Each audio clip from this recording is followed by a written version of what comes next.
Hello? Yeah, I'm calling about the doll. What? Be very careful with that doll. What are you talking about? Have you checked his batteries? Filmmakers make films, but films make filmmakers. From blockbuster premieres to grindhouse theaters, late night cable to the local video store, there is no greater classroom for aspiring filmmakers than cinema itself. Join your host, Eric Skwarczynski, as he dives deep into the minds of legendary directors, producers, actors, and more to discover their biggest influences and to explore the impact their films are leaving behind. This is Film School. Grab your popcorn. Class is about to begin. All right, everybody, welcome back to the Film School podcast. Alex, thanks so much for joining me on today's show. My pleasure. Yeah, really excited to chat with you a little bit. And typically on the show, I'm going back to pre-career to talk through some of the biggest movie inspirations and things. But your earliest memories pretty much start being in the movies. So do you have any? You can't go back much earlier than 6 for me. I don't remember much before that. Right. No, I mean, I had early influences when I was young. There were people that, made me want to be an actor and kept me excited about that work and kept me interested in a career for a period of time.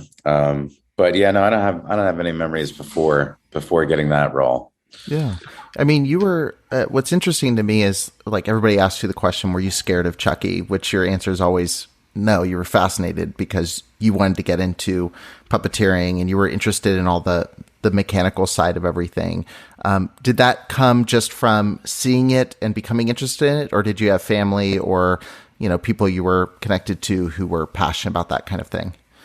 No, it was just from the experience. It's not like I went there. I wanted to be an actor. I didn't want to be a puppeteer. But when I've said that before, when I was on set, I was around this $1 million incredible electronic puppet that looked amazing.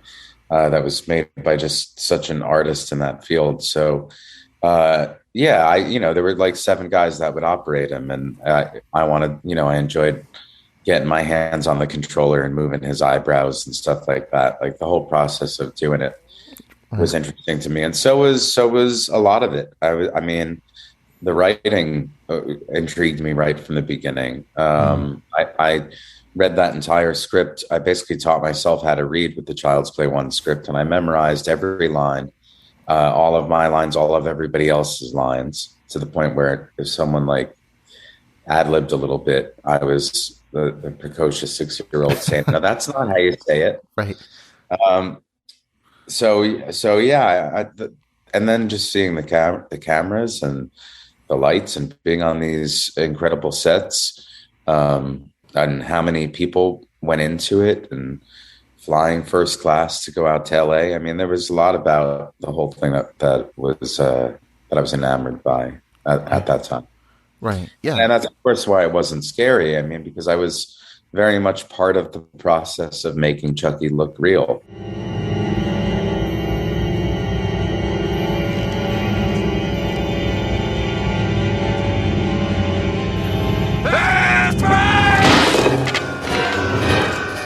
And I understood that. I was a really bright kid. I was an exceptionally bright child. Yeah. I was smarter then than I am now, and that's mostly my own doing. Right. I'm curious, like, how that affected, because most people have like the moment they watch a first film at like 6 years old and it changed. They watch Star Wars or something and it like blows their mind. And there's this period of movie magic where, for a while, movies just seem real. It's like you put them on, you're transported. You're seeing how the sausage is made from the very beginning. Did it kind of change how you looked at other films growing up? Like, were you still able to lose yourself in other films? I definitely was, and I still can to this day. But yeah, of course, I mean, when you're there, you do think a little bit more about how they pulled certain things off. I spent time thinking about how an actor made certain decisions on things that they did. Choices, things that, not the average viewer doesn't watch and think about the choices an actor has for a delivery of a line. Right. But I do when I watch stuff, and I did when I was a kid because of this experience. But yeah, I mean, I had those films when I was very young.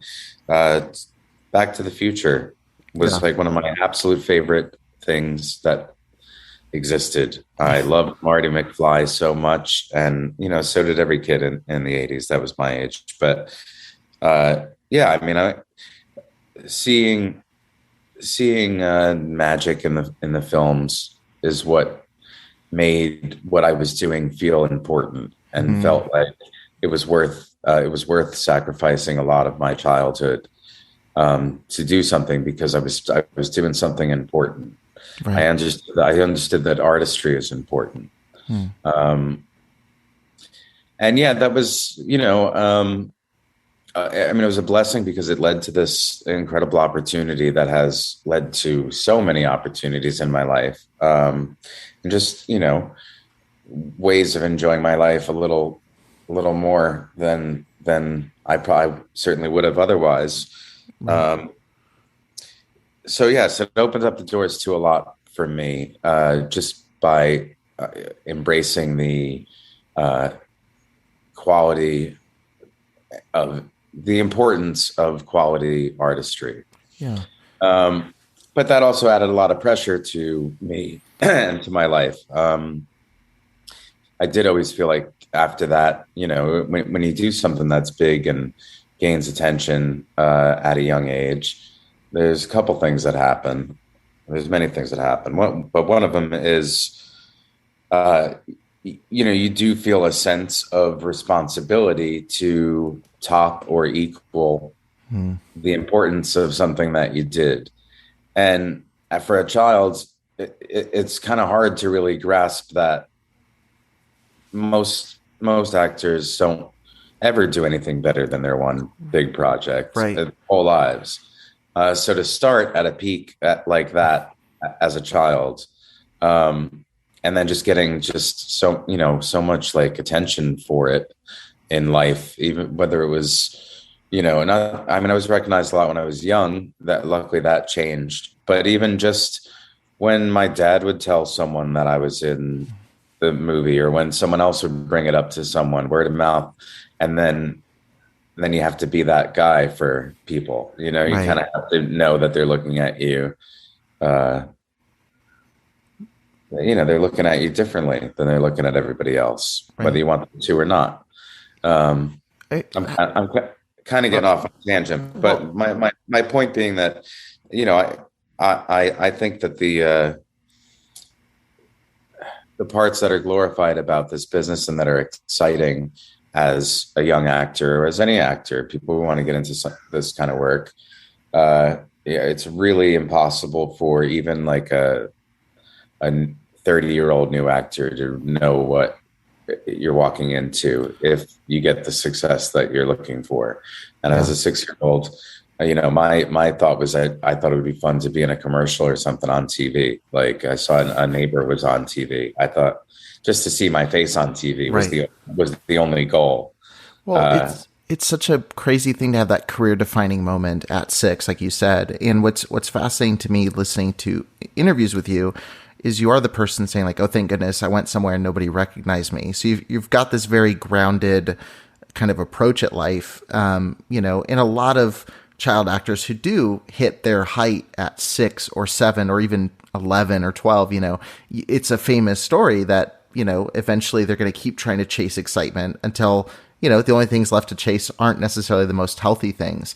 Do you feel like you were able to stay grounded because you weren't from LA, you're from a New Jersey family, like you're kind of outside of the Hollywood system. Do you think that helped in maintaining real life and keeping your feet on the ground a little bit?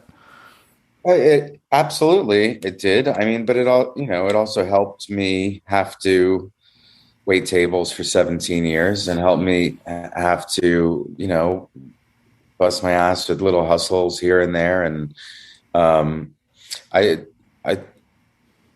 yes, I do think that I stayed grounded. I mean, I didn't make a lot of money. I didn't move out to California. I didn't get a whole bunch of other work after that to where I was,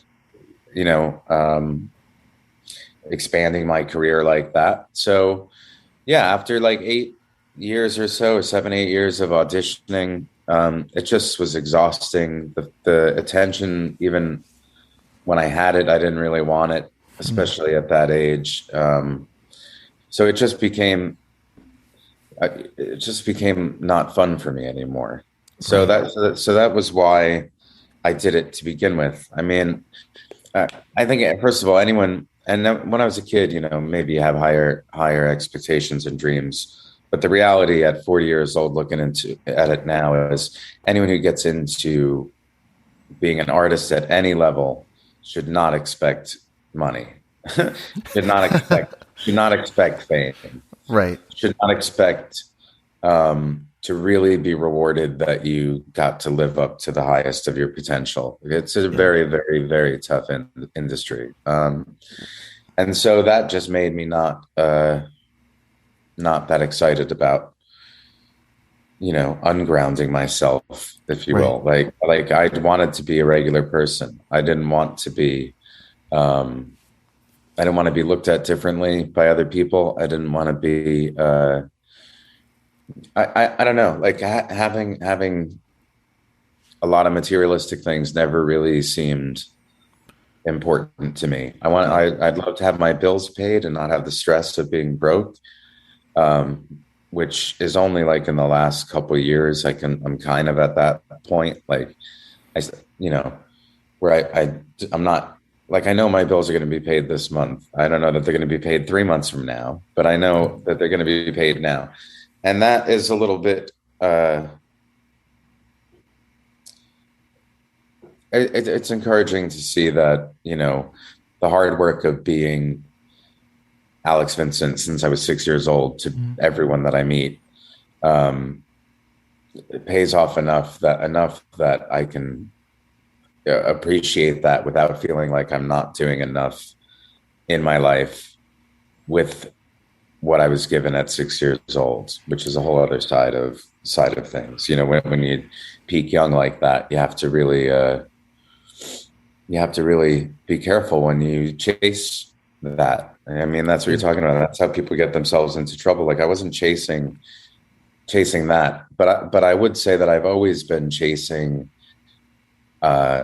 doing something profound creatively. Yeah. And because I peaked so hard in artistry at all when I was young, I'm so hypercritical of everything that I do that I can't just do things. Like, it's hard for me to just put things out that I don't really believe in. It's hard for me to get through something if I don't feel like it's fantastic and going to mean something and going to affect people like I did when I was 6 years old. Yeah. You know what I mean? And I get that that's an irrational approach to being a creative person, but that's a little bit of the limitations in my life that come along with all of the incredible opportunity blessings from an experience like this. Right. Well, I mean, art is largely irrational. Like, there's a lot of choices that get made, and I'm kind of curious, like, with having this kind of weight of saying, like, okay, I don't want to do something unless it's at that level.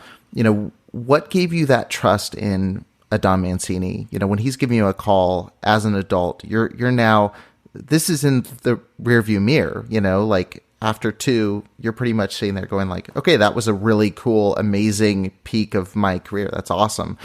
You're getting a phone call as an adult now, not a 6-year-old, saying, come back to this. What was it about the franchise and about, I have to imagine it was a lot of it had to do with Don Mancini, specifically, that trusted you to say, like, okay, this is art I'm willing to get involved in. Well, yeah, I mean, that's exactly it. First of all, the fact that Don had faith in me that I can do that, I have been removed from it completely. I don't know. I didn't have faith that I could do much of anything for a while there. But, reconnecting with Don, he got to know me as a person a little bit and saw something in me and my believed that I could do it. I think he was intrigued by the idea of doing it. He knew that I wanted to do it. Now, why I wanted to do it, it wasn't because I thought if I have a cameo in Curse of Chucky, I'll have this big comeback, and we'll make another film, and then I'll be in a TV series for the. That Chucky. wasn't the plan from the beginning, and people will be knocking down my doors and all that. Play with this. Andy! And I mean, the proof that I didn't feel that way is I didn't get headshots. I didn't get an agent. I didn't put myself on anything I didn't go on a single audition. This was 2013. I wasn't trying to get back into the business. I really wasn't. But the reason why I did, Andy is with me forever. It will always be with me forever, no matter what I do. If I write a poem, if I write a song, I mean, I could write a big hit. Honestly, I could find a cure for cancer, and they'd be like, the kid from Chucky cured cancer. Right. It wouldn't be me, you know.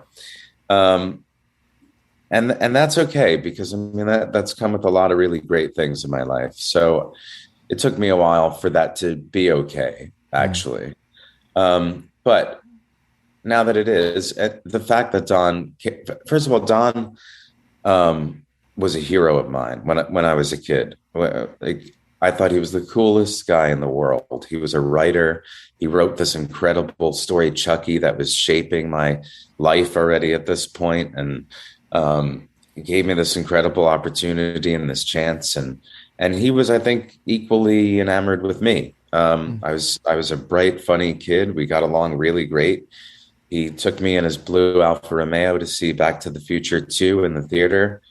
I just thought he was the most amazing guy. And then to see where his life and career went with Bride of Chucky and Seed of Chucky, I was butthurt when I wasn't in part 3. I was pretty resentful of the whole thing. I felt kind of forgotten about. I didn't branch off to some other good acting career. I stopped after not really getting anything for years. So I was, and the only reason why. Now I was upset that it was happening and that I wasn't in it. But the only reason why I supported it and was still excited for it at the time is for Don. I wanted good things for him. I liked Jennifer Tilly. I wanted good things for her. I thought they were doing the story very differently than it was, which actually I appreciated, because it was like they weren't trying to make Child's Play 1 and 2 without me. They were just telling a fun Chucky story. So I was able to root for him for that. And then when it came around that they were going to do Curse of Chucky, he and I had already been in communication with each other and talking pretty often and stuff. And he knew that I wanted to do it. And when he asked me, there was no way I was going to be like, no, Don, I'm not doing that. It does not sound fun to come back and give something back to this incredible fan base that has been so incredible to me, which brings me to the other reason, and really the biggest reason why I did this, which is because I've heard appreciation from thousands and thousands of fans for my whole life. The last 18 years, I've been doing horror conventions, meeting people from all over the world in like small towns in the middle of this country and overseas, and all up and down the East Coast. And I've been in like 8 countries meeting fans. And I know that this thing means something to them. And I know that they would really love to see Andy Barclay come back and do this. So even though acting makes me rather uncomfortable, I don't have a very expressive voice or face, which is kind of good for Andy, because he doesn't and shouldn't. He's emotionless, and I attack the character from that direction exclusively. Not that I couldn't do a big over the top performance and not be so flat all the time, but that is kind of how I am. So that's how I figured I could do this. Like I wasn't, I went into it with a little more confidence, because Andy Barclay and Alex are not that different from each other. We have a lot of parallels. I grew up with, all my earliest memories are of Chucky too.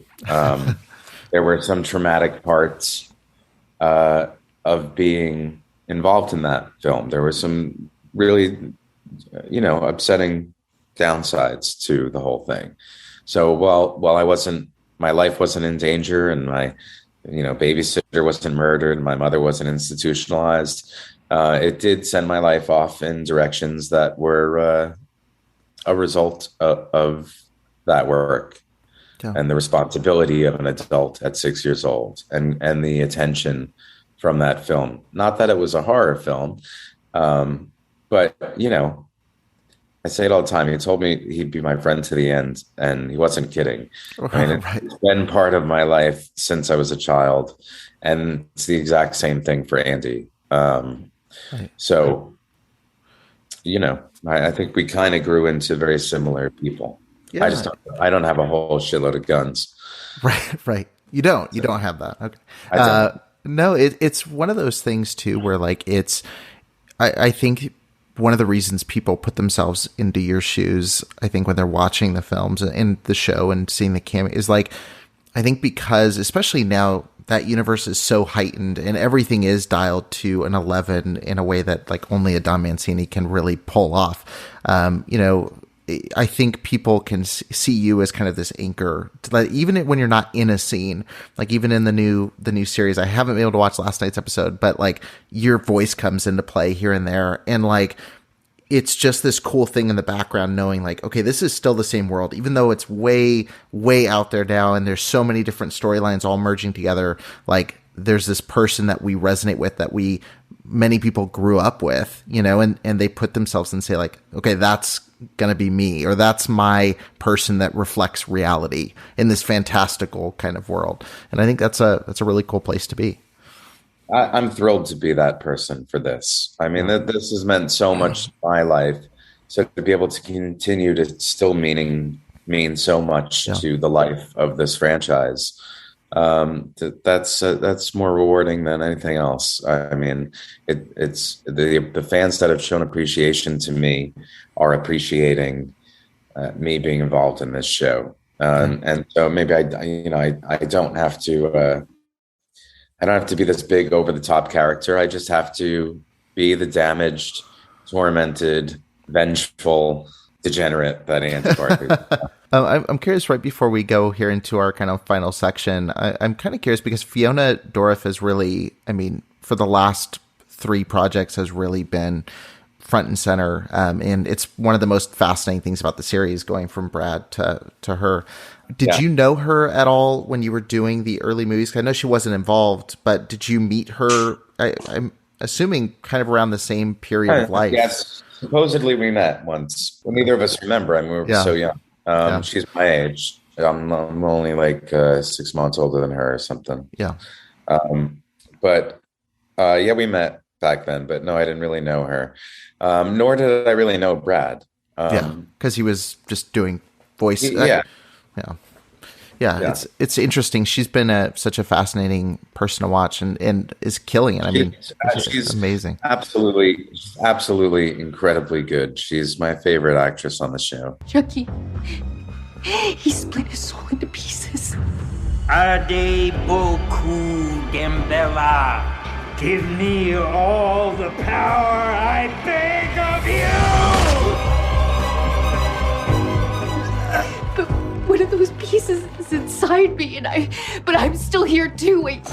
I love her approach to it. I love Don really threw a lot at her in this thing. Seriously. And she's just doing it remarkably well, as I knew she would. I knew it when I read it on the script how great she'd be, and she's living up to it, and that's awesome. Absolutely. And Jennifer and Christine. My God, yeah. Also. Jennifer and Christine are. I'm incredibly lucky that I have very, very talented people around me. Right. It's difficult to shine along with them. Right.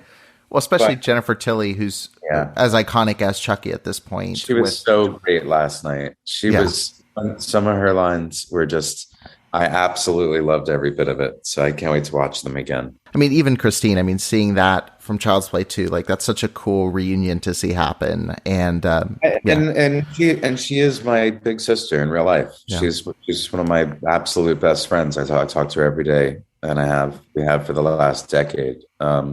So we are as close or closer than Andy and Kyle are.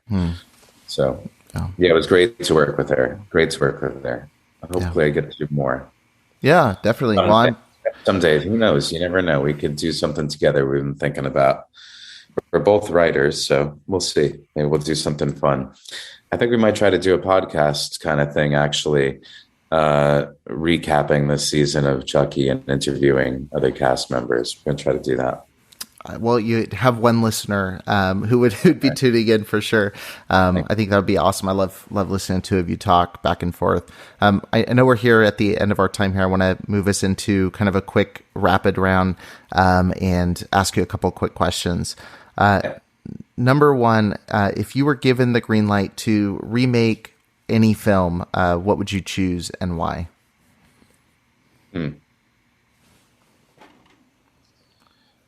Man, that's a tough question though, because I feel like I would want to pick one that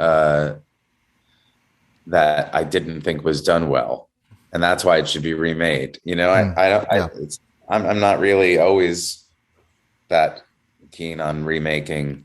You're not going to take The Godfather and try to improve it. No. I wouldn't take anything good and try to improve it. I'd have to think of something shitty that I thought should have been better. Right. So yeah, my answer to your question is really I'm not a big remake person. Gotcha. There's so few that I don't know. It would take me 5 minutes to even think of one that I think was great and should have happened. So gotcha. Who do you think's the most underrated filmmaker working today? Oh man, the most underrated filmmaker working today.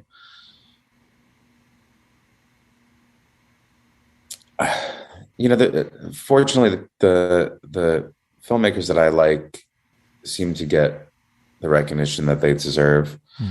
So I'm gonna just stay loyal and say Don Mancini, honestly, especially after this TV show. And I think people are really going to see his bigger vision come. You know, I think they're seeing it come to life with this. I think it's pulling a lot of things together, and it's not over yet. I mean, this ride, these last 2 episodes, and you know, we'll see what happens next with this. The reaction has been so positive. We don't know if there will be a second season, but it's looking good, I would assume. I mean, the viewership is crazy. Yeah, it's amazing how many people are tuning into it. Because I was sitting there going like, you know, is this going to be a niche thing that I love really passionately that ends up disappearing after this first season? And it seems like there's a pretty universal love for everyone that's checking it out. And I mean, SYFY is definitely putting tons of money into promoting it. So I mean, it seems like it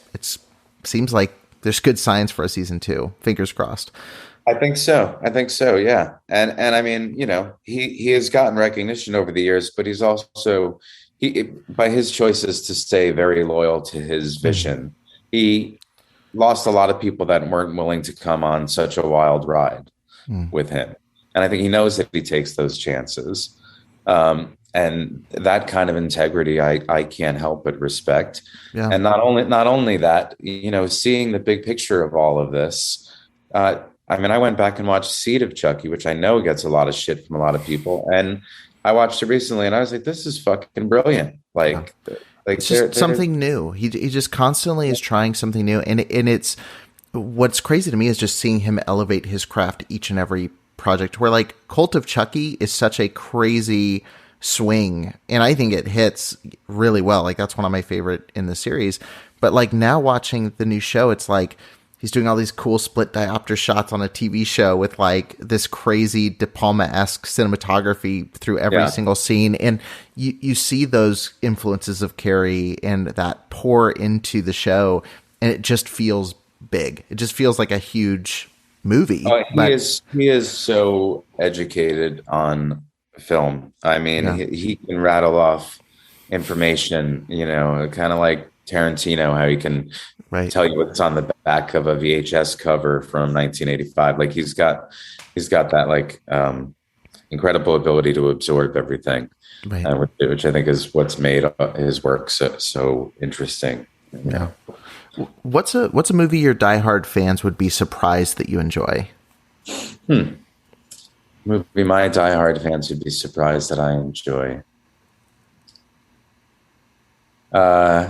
Shit, I'd have to think of something really silly. The Notebook was great. I mean, I'm trying to think of like things that like catch a lot of shit from people. I think The Notebook's a solid answer. I don't think that's the first thing that would have. No, that's a really good movie. What do you think's the best decade of film history? Best decade in film history? Oh, man. All right, so I want to say the 80s because I grew up, Right. I mean, those movies were fun and kind of goofy and yeah, the effects were always pretty shitty, but it was just worth it anyway. And they kind of didn't care, and I don't know. I would say the 80s movies because those movies were the ones that impacted me the most, right. When I was young and made me interested in cinema. But the 90s also, it might be the 90s for me. Like, yeah. I'm not a film buff to go back to like, not that I think anyone should anyway. I think the 90s, I was a teenager at that time. I think it was the best music decade of my life without question. Yeah. Overall, overall was the best music decade. And the movies at the time were right in line with my sensibility also. So yeah. There were some great laughs in 90s movies, and I'm really more of a comedy guy than horror anyway. Comedy and drama. Is there a specific comedy from the 90s you'd recommend to people that maybe is underseen or something that you put on regularly? Oh, man. Yeah. There was all of the old John Candy movies just cracked me up. I was a fan of those. The vacation movies I was a big fan of. I guess some of those were in the 80s also. But going into that, Home Alone, I mean, those movies that The Sandlot was at the 90s, right? Like, yeah. I could name a ton. I think the 90s and maybe early 2000s too. Most of the comedies that I'm thinking of that I absolutely loved were probably early 2000s, like sure. Superbad, Old School. Which is crazy. I've officially fallen into Super Troopers, the original Broken Lizard movies. I was a massive fan of. Yeah, I like goofy comedies. I feel like I take myself so seriously that when I'm watching stuff, I like it to be kind of silly and stupid and check out like that. I mean, but really for me, TV series right around the end of the 90s, Oz came on HBO, and that really so crazy. Yeah. Started absorbing all of my attention with these TV series. And The Sopranos followed up soon after it. And as an Italian from North Jersey, I was going to love the show anyway. A show about me. I watched the first episode when it aired live. All this from a slice of gabagool. I think for film, there was a lot of stuff in the 90s that I loved, but maybe the 2000s, 2000 to 2010, probably had the most compelling programming that I ever saw. There was, Oz, 6 Feet Under, 24, Dexter, Breaking Bad. Then maybe that was actually this decade. But yeah, that whole format of dramatic series that I Sopranos gets a lot of credit for, and because it's one of my favorite shows of all time, I'll let them have that credit. But Oz was actually doing it about a year earlier. Yeah. And Oz remains probably, one of my favorite shows of all time. Well, J.K. Simmons in that show is terrifying. He's such a creepy character. So in that many show. Incredible actors that were in that show that went on to become fantastic and other things. Started so many careers. Edie Falco is one of my favorite actresses of all time. She was in Oz to start. Yeah. Chris Maloney, Lee Tergesen. I mean, there was so many great actors on that show. Right. Well, before I ask you the last question, I have to ask, what did you think of Saints of Newark, being a huge Sopranos fan? So I watched it once, and I have to watch it again because there was a lot that I missed. It was kind of like things going on in my house. I wasn't as focused as I wanted to be, even though I intended on being really focused. I spent a lot of the time kind of like trying to figure out the Sopranos lore and relationships and who people were and how they, and then that made me like think about their connections to things. I wasn't totally focused on what I was seeing. I need a second watch, honestly, to give it a full. I'm also curious how I would feel if I had never seen Sopranos and just saw the film. Yeah. The way it was shot was beautiful. Some of the acting, gorgeous movie. Yeah. Great. The storytelling was good, but I found myself a little distracted trying to figure out who's who and where we are and what's happening. And so it needs a second watch for a total thorough review. Yeah, any of the mafia movies, if you look away for a second, you're like, whose cousin is that? And you've got to rewind and try to rewatch it. You spend 40 seconds in your mind thinking whose cousin that is, and then you've missed three more cousins. Exactly. Yeah. Last question: what's the best piece of advice you would give to someone who's an aspiring filmmaker who's listening to this? Stay true to yourself. Don't think that you have to follow any kind of guideline. I say the same to musicians. If you know your instrument and you have a story you want to tell, or you have something in your head, don't tell yourself that it's wrong just because you've never seen it done that way before. Yeah, I saw an interview clip with Skwarczynski just the other day, and he said, make something new. Like, don't do what everybody else is doing. And I think that's such a Skwarczynski thing to say, but you see that in his early career. Like, that's why he stood out. It wasn't him doing the syrupy blockbuster movies that, maybe other people were tempted to do. Like, I mean, really all the filmmakers of the 70s had that mentality. And that's why it was so memorable, is they were just upsetting the apple cart. And that's what I love about the Chucky franchise, to bring it full circle. I mean, it's consistently doing something new. It loses people in one movie because it goes so wild in one direction. It gains a whole new fan base in the next. And then over time, appreciation for everything, They've never been more united. We've never had more unity in the fan base than we are for this show. You have Bride of Chucky people and Child's Play 2 people watching a TV series together. And loving it together. Yeah. Yeah, well, it's great. It's just such a blessing, and feels so good that everybody's enjoying it as much as we are.